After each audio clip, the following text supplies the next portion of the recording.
नमस्कार, जय हिंद दोस्तों।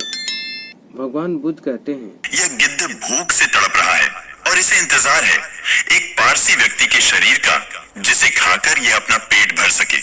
और यह वो लोग हैं जो एक पारसी व्यक्ति के शरीर को इन गिद्धों को खिलाने वाले हैं। हम समझ सकते हैं यह सुनने में काफी डरावना है, पर यह सच है। रतन टाटा पारसी धर्म से आते थे और पारसी धर्म में एक परंपरा सदियों से चली आ रही है, जिसमें यदि कोई पारसी व्यक्ति इस दुनिया से चला जाता है तो पारसी लोग उसके शरीर को लाकर गिद्धों को खिला देते हैं।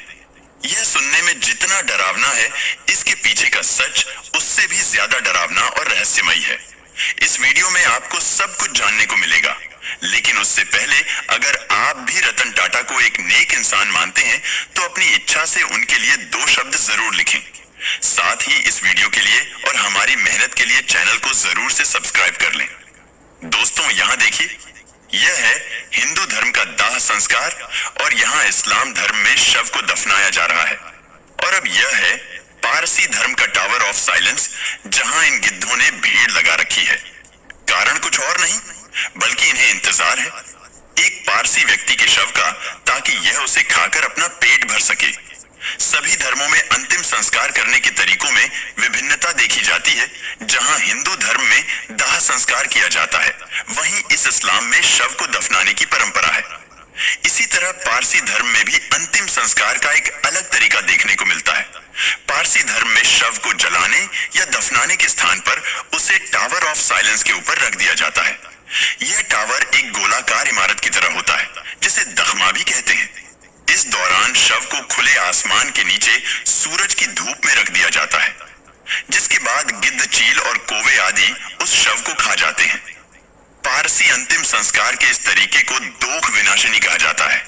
पारसी धर्म में दोख विनाशिनी की परंपरा सदियों से चली आ रही है, जिसमें व्यक्ति के मरने के बाद उनके शव को प्रकृति की गोद में छोड़ दिया जाता है। इसे लेकर पारसी अनुयायियों का यह मानना है कि शव को जलाने से या फिर दफनाने से प्रकृति गंदी होती है, अर्थात प्रकृति को नुकसान पहुंचता है।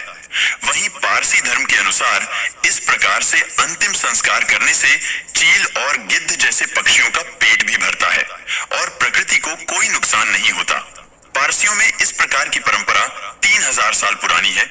जैसे कि आपने जाना, पारसियों के कब्रिस्तान को दखमा या टावर ऑफ साइलेंस कहते हैं। टावर ऑफ साइलेंस गोलाकार खोखली इमारत के रूप में होता है। किसी व्यक्ति की मौत के बाद शव को नहला धुलाकर टावर ऑफ साइलेंस पर खुले में छोड़ दिया जाता है। पारसियों की अंत्येष्टि की इस प्रक्रिया को दोख विनाशिनी कहा जाता है। इसमें शवों को आकाश में दफनाया जाता है, यानी शव के निपटारे के लिए उसे टावर ऑफ साइलेंस में खुले में सूरज और मांसाहारी पक्षियों के लिए छोड़ दिया जाता है। आमतौर पर तो पारसी समुदाय अंतिम संस्कार के लिए टावर ऑफ साइलेंस में शव को खुले में छोड़ देते हैं और गिद्ध जैसे मांसाहारी पक्षी उस शव का मांस खा लेते हैं। लेकिन गिद्धों की आबादी तेजी से घटने से पारसी समुदाय के अंतिम संस्कार यानी दखमा को करना आसान नहीं रह गया। गिद्धों की प्रजातियों की आबादी पिछले कुछ सालों में करीब 99% तक घटी है। गिद्धों की आबादी घटने से मुंबई में रहने वाले कई पारसी अपने प्रियजनों की मौत के बाद उनके शवों के सम्मान पूर्वक निपटारे को लेकर चिंतित थे।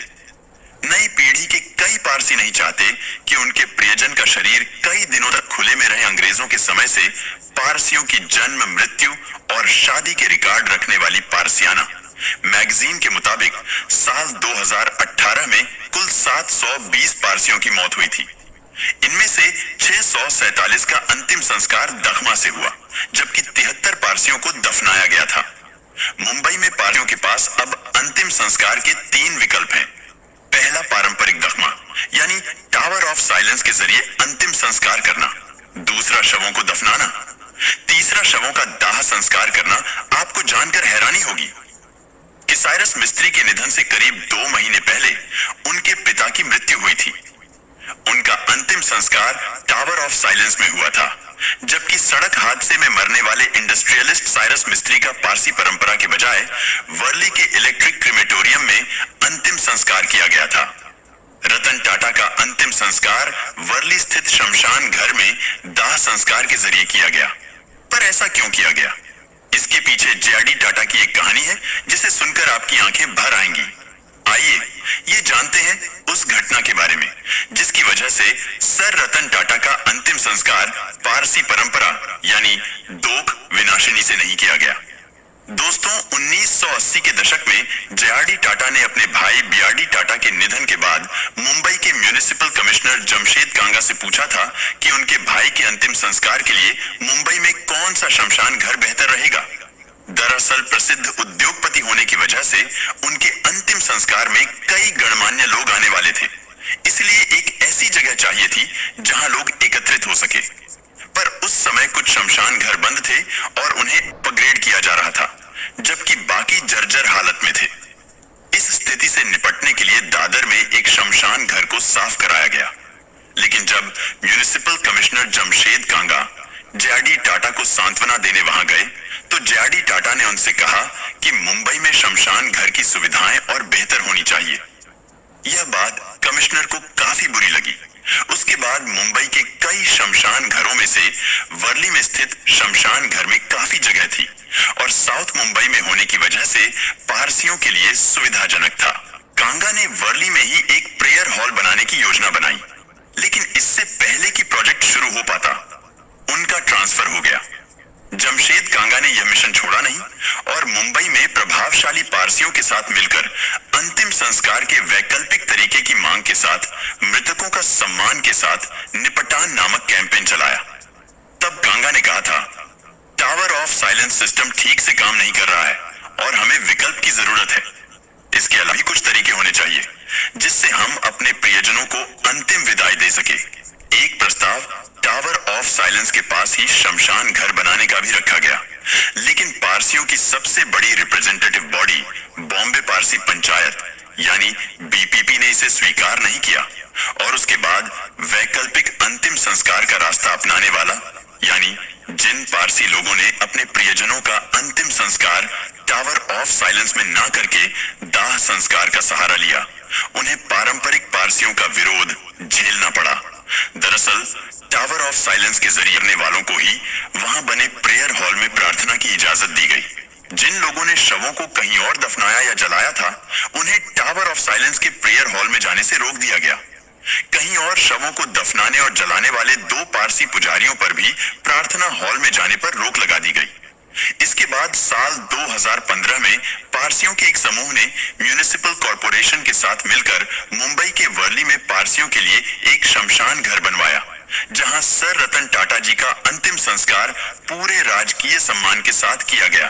टाटा सन्स के मानद चेयरमैन रतन टाटा का यूं अचानक चले जाना हर किसी के लिए एक बड़ी क्षति है। पूरे देश में शोक की लहर है। दोस्तों, वह भारत के सच्चे सपूत थे। देश के अनमोल रतन के अंतिम दर्शनों के लिए काफी भीड़ उमड़ी, क्योंकि रतन टाटा सिर्फ पैसों से ही अमीर नहीं थे, बल्कि दिल से भी अमीर थे। रतन टाटा एक उत्कृष्ट परोपकारी, जिनकी भारत के समावेशी विकास और विकास के प्रति प्रतिबद्धता सर्वोपरि रही। रतन टाटा अटूट ईमानदारी और नैतिक नेतृत्व के पर्याय थे। टाटा को एक बेहतरीन और ग्लोबल ब्रांड बनाने में उनके कंट्रीब्यूशन को कभी नहीं भुलाया जा सकता। हालांकि रतन टाटा सिर्फ एक अरबपति नहीं, बल्कि एक ऐसे व्यक्ति थे जिन्होंने टाटा ग्रुप के साथ इस देश और यहाँ के करोड़ों लोगों के लिए बहुत कुछ किया है। यही कारण है कि रतन टाटा के जाने से हर कोई दुखी है। खूब चैरिटी किया करते थे लोगों की भलाई, उनकी सरलता, उनकी सादगी, यही उनके जीवन की मुख्य विशेषताएं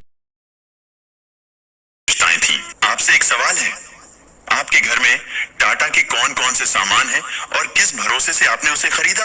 कमेंट में जरूर बताइए, ताकि टाटा और टाटा के ग्राहकों का प्यार सब समझ सकें। वीडियो में इतना ही, और साथ ही वीडियो को लाइक करते हुए चैनल को भी जरूर से सब्सक्राइब करें।